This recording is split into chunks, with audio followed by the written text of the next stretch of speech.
कहावत है, जहाँ चाह वहाँ राह।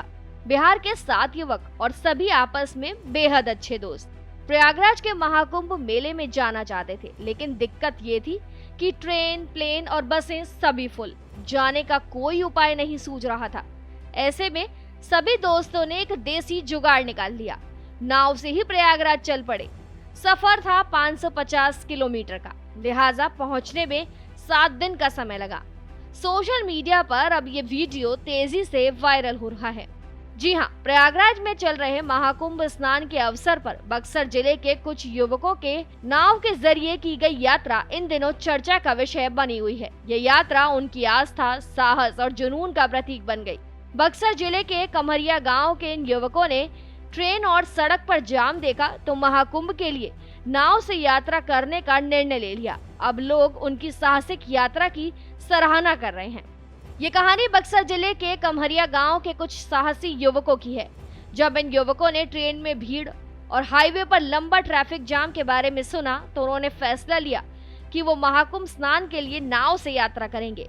बक्सर से प्रयागराज की दूरी लगभग 600 किलोमीटर है और ये सभी युवक खुद की नाव में सारा सामान लेकर निकल पड़े। जब इन युवकों ने कमरिया गांव के गंगा घाट से अपनी यात्रा शुरू की तो गांव के लोगों ने इन्हें पागल करार दिया। उन्होंने कहा कि ये लोग आधे रास्ते पर ही लौट आएंगे, लेकिन इन युवकों ने सभी की बातों को नजरअंदाज करते हुए अपना सफर जारी रखा। रास्ते में गंगा नदी की धारा में अचानक बदलाव आया और इन युवकों को जमानिया तक गंगा नदी की 2 धारा का सामना करना पड़ा। कभी कभी नाव गलत धारा में चली जाती थी, जिससे उन्हें वापस लौटकर सही रास्ता पकड़ना पड़ता था। इन सब के बावजूद इन युवकों ने अपनी यात्रा को जारी रखा और 13 फरवरी की रात 1 बजे प्रयागराज पहुंच गए।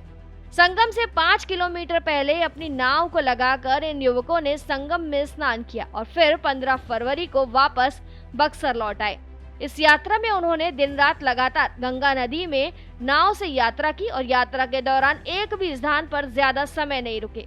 गौरतलब है कि ये सभी युवक मछली मारने का काम करते हैं और गंगा नदी में नाव चलाने में माहिर हैं, इसलिए उन्हें नदी के पानी में डूबने का कोई डर नहीं था।